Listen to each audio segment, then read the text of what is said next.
Alright people, don't forget to subscribe and hit the bell notification. That way you'll know when I upload the next video and you'll be supporting my channel. Follow me on Twitter. Every time I upload a new video, I'll be tweeting.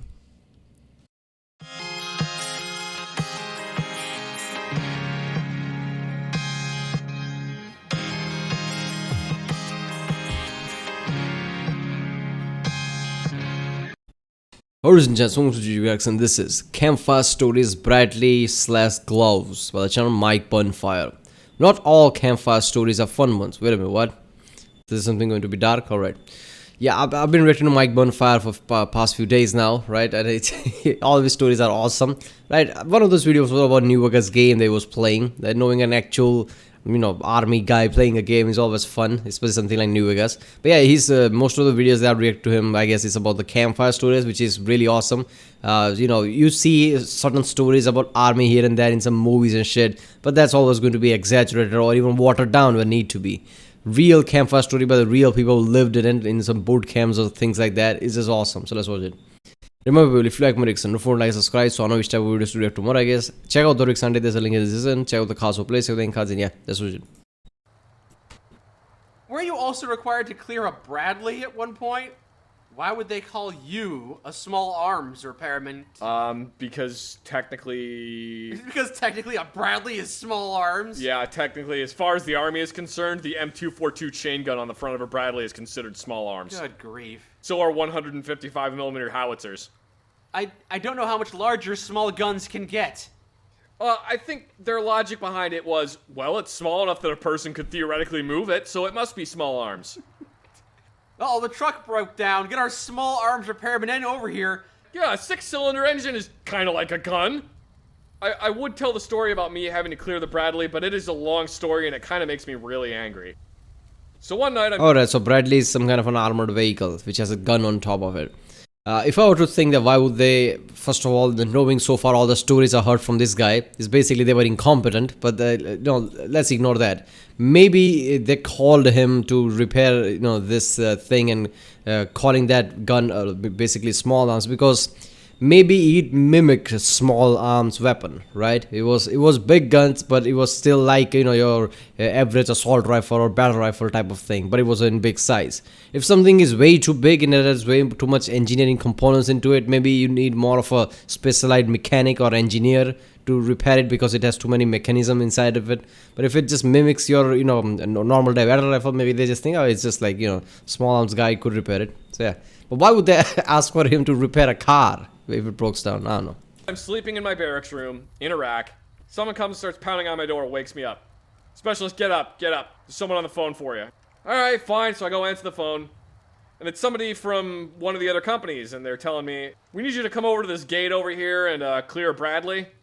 What do you mean clear Bradley? Well, we need you to come make sure that the main gun on this Bradley is cleared. I mean, I can do that theoretically. I haven't worked on one since I was in, job training, but alright, where's the gunner? Well, he's gone. Where's the driver? He's gone too. Where's the tank commander? He is also gone. Where was everybody? Out to lunch? When they said gone, I assumed they meant that everybody in this Bradley had been killed and they had towed it back to the gate, and that they needed me to come clear it before they brought it into the base, because you can't just be driving a armored vehicle around with a 25mm chain gun loaded on it through a base with people in it. Why not? Somebody would be stupid and be like, look, I'm a gunner, haha, and then they would just rip 12 rounds through the side of a building. Yeah, okay, fair enough. So the next day I found out from somebody else that what had happened is some of the people on gate guard had noticed that there was just a Bradley driving up and down one of the main routes by itself with no other vehicles with it. That's abnormal. They're normally part of a caravan, right? Yeah, they're normally part of a convoy. Why is this Bradley driving around by itself? So they get in a Humvee, they drive out to there, and they find this Bradley. They have to get in its way because it keeps trying to drive away. That's so weird. They can't get a hold of him on any radio frequencies. So they basically just park right in front of it and flag him down and take 20 minutes to coax this driver out of the vehicle, reassuring him that yes, in fact, they are US soldiers and no, they're not going to try and kill him the moment he gets out of the vehicle. I'm still not sure why he was driving around by himself. Oh, I'll get to that. What happened was, this Bradley was part of a armored vehicle convoy. Oh, no. That had driven through 5 different areas of operation. And this Bradley got hit with an IED. Everybody was a little shooken up, but they were okay. So they moved the Bradley to a different spot in the convoy, kept going. It got hit with another IED. What the fuck? So they moved it to another spot in the convoy. You're just rearranging deck chairs in the Titanic. And it got hit with another IED. It's What still luck? deck. At this point, this Bradley has been hit with 3 IEDs now. The gunner and the tank commander of this Bradley suddenly decide, you know what? Fuck this, I'm done being in this Bradley. So they get out of the Bradley and leave the driver, who is a 19-year-old kid and has never been outside the wire in Iraq before, in the vehicle by himself. And then they start the convoy back up. I mean, that could be the reason, right? The driver was inexperienced, never been outside, and maybe there is a pattern to it. Whenever somebody drives around in the places where there could be IEDs, maybe they have certain kind of a system where they can detect this place might have IED, so usually they avoid it, trying to drive through it. I don't know, that could be the reason. Otherwise, why would they are constantly rearranging this vehicle, and that's the vehicle that's getting hit by IED every single time. So that means everybody else is kind of know that if somebody would to put IED, you've been that place and just, turning around it, right? And maybe getting lucky. Well, this kid doesn't know anything, obviously he's going to drive through it. Maybe that's the case. But holy shit, how good the vehicle is that it survived 3 IEDs. I didn't know the army vehicles were that good. I remember, reading about there were literally, IEDs and mine clearing machines that somebody made, right? The armies made, which has weird kind of, rotating stuff in the front, which is really armored up whole vehicle just to clear those, right? So that made me think that maybe it can't survive that many IEDs, maybe 1, but in second the car would just get destroyed. But it survived 3 IEDs, damn. 10 minutes later, guess what happens? I don't No, know. not The again. Bradley gets hit with another IED. Holy shit. This one is so bad that it knocks out the comms in the vehicle, meaning that the driver can no longer talk to anybody else. The driver hits his head against the inside of the vehicle, gets knocked unconscious, Whoa. and the rest of the convoy goes, he's gotta be dead, and leaves. The vehicle is still functional after being hit 4 times? And they leave him, completely forgetting the first part of the soldier's creed. Yeah, I will never leave a fallen comrade. What the fuck? What? How can they do that in real world, in real army situations? This shit like this, people are sometimes terrified to even think of going into army. Like, you're not supposed to do certain shit like this. You don't leave people behind like that. I mean, if it's I don't know, you're in some kind of a massive gunfight, and if there is no other option, you still call for backup or something. You don't just run away. Especially just, he hit by idea, fuck it, he's just dead, let's just move on. You don't do that shit, what the fuck? And I love his response was, the car was still operation after 4 IEDs, and he's like, no, that's not the point, man. Yeah, they just left him behind. So he was more concerned with the car than the guy. Will never leave a fallen comrade. They just leave him. Didn't even grab his dog tags? No, nothing. The rest of the convoy just went, fuck it. You can't Drove do off. that. Driver wakes up. He's suffered a serious concussion, doesn't know where he is, doesn't know why he's in a Bradley by himself, doesn't know where anybody else is, or why he's bleeding from the side of the head. Jeez. Can't reach anybody on God. the radio. The Blue Force tracker system is down, so he can't figure out where anybody else is. So he just starts doing the only thing he can think to do, which is drive up and down the main route all by himself, looking for the rest of his convoy, because he assumes there's no way they would leave me behind. God Why damn would it. they leave me? Oh, the story's kind of dark. Kinda. Poor 19-year-old kid got left all by himself in the middle of Iraq because Look, I'm not gonna lie, he woke up and he was bleeding from the side of his head. If he dies now by something like an infection, that's the entire squad's fault, the people who left him. I won't even call it the squad's fault. So probably commander, lieutenant, whoever is in the command, it's his fault. It's his job to give orders and make sure that nobody leaves behind. It's his fault entirely. So if he dies by, something like an infection or something, because he was bleeding out of his head and he was knocked unconscious there for God knows how long, right? It's their fault now. This is some bullshit. because his tank commander and his gunner decided they didn't want to be in a vehicle that got blown up anymore. It seems so irresponsible to leave him there. It was incredibly irresponsible of pretty much everybody in that convoy. The fact that not a single person went, why are we just leaving Private Snuffy in this vehicle all by himself? I can only hope that the lieutenant or officer who was in charge of that convoy got his ass handed to him and got court-martialed and was never in a position of command ever again.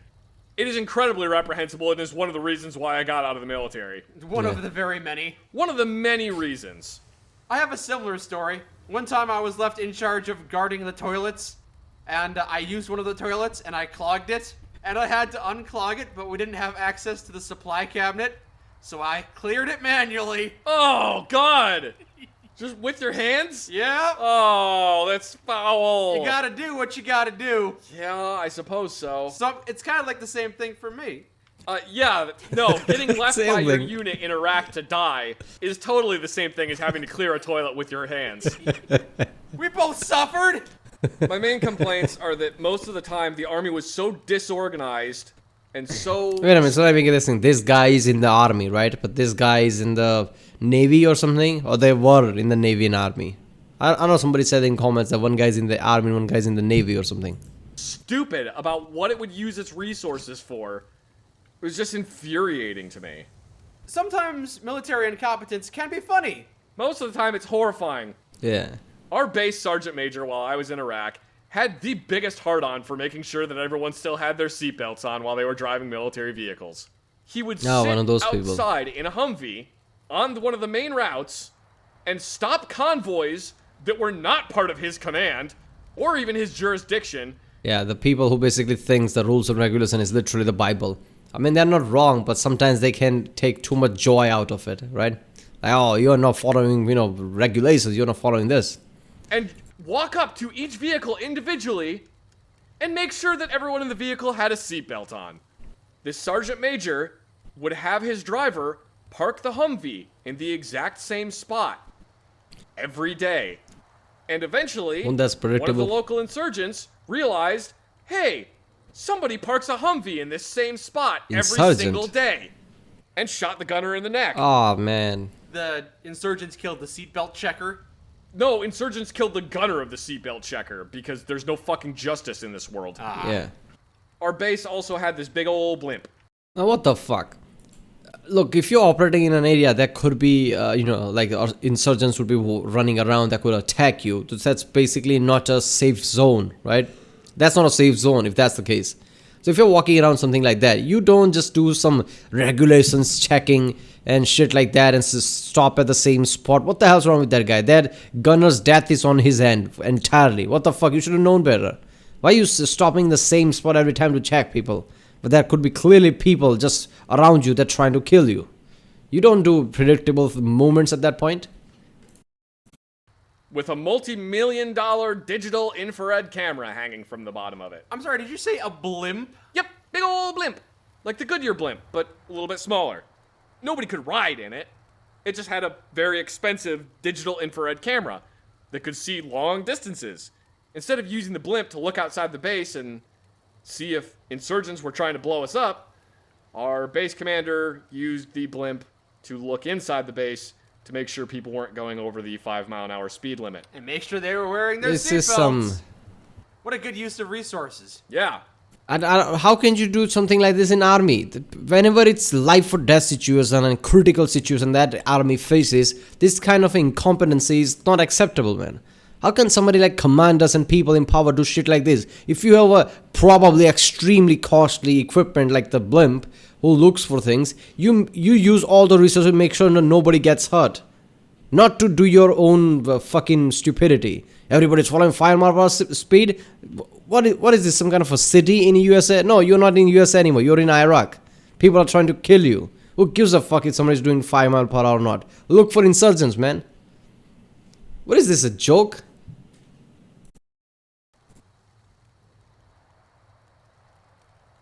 At one point, I was issued a belt-fed machine gun. I don't know why. I think probably because somebody in my chain of command was mad at me. So they gave me an M249 because they were like, fine, make him carry around this 13-pound piece of shit. Mm-hmm. I discovered on a firing range that if you use this machine gun while wearing Nomex shooting gloves, there was the potential that the glove could get caught in between the trigger and trigger guard, thus making the machine gun continue to fire even when you release the trigger. What the fuck? First, I actually talked to my chain of command and said, hey, this is really unsafe. can I cut the trigger finger off of my Nomex glove so that I don't accidentally have a runaway gun and shoot somebody? Was the Nomex glove issued to you? Yes. Ah, you can't do it then. Well, no, they were issued to me, but the Nomex gloves are considered an expendable item. They don't expect them back. Oh, okay. And they said, you know what? That's a really excellent safety concern, specialist. Thank you for bringing that up to us. Why don't you go ahead and do that? And I went, okie dokie. So I cut the trigger finger off my Nomex glove. Well, a bunch of other people saw me running around with a glove that had one finger cut off of it. And they went, that looks cool. So they cut all the fingers off their gloves. Oh my god, brilliant. like that. And then, literally the next day at formation, everyone got... Like that Undertaker's glove or something. That are fingerless gloves. Oh, that's cool. What is this, man? This is ridiculous. Talking about unprofessionalism at the highest. got yelled at because a bunch of people were going around cutting the fingers off their Nomex gloves. And their excuse was, yeah, but I saw Specialist Zach do it, so that means I can do it too. Specialist Zach had a legitimate safety concern. You guys are just frickin' idiots. It's nice to have a story about your leadership that doesn't exemplify how stupid they were. I felt validated. Yeah, I mean, he was right to do that. I mean, machine gun, getting stuck, a fucking machine gun, a belt-fed machine gun, if it gets stuck, that's a way too big of an issue, right? Because it's a fucking belt-fed machine gun, it's gonna take time to run out of ammo. That is just fucking... This was horrifying. This story was horrifying, but interesting nonetheless. I like it. This is why I react to this guy, because you don't hear shit like this ever.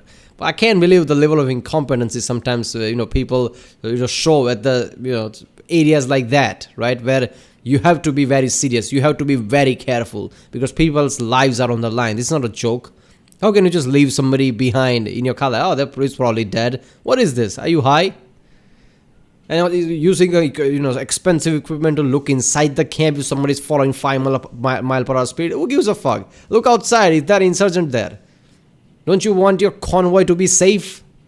What if 10 people dies because you want to look inside? What's wrong with you? How can people toy with somebody's life like that? You have to be incredibly stupid. Because I don't think that can be malicious in any way. I don't believe that. If somebody is in the army, nobody would knowingly think that, okay, people might die. 10, 15 of my people could die in a convoy. But you know what? I don't give a fuck about that. I'm going to look inside. Nobody would do that. Only thing I can think of, they were incredibly stupid. They didn't even thought of that. Like, I might need it to look for insurgents. I don't know. Alright, well, that was Campfire Stories, Bradley/Gloves. Okay, that glove part in the end makes sense. That's channel Mikeburnfire. If you like my reaction, don't forget to like, subscribe, check out the Rick Sandy. There's a link in the description. Check out the cards for play, check out the cards, and yeah, I'll see you next time.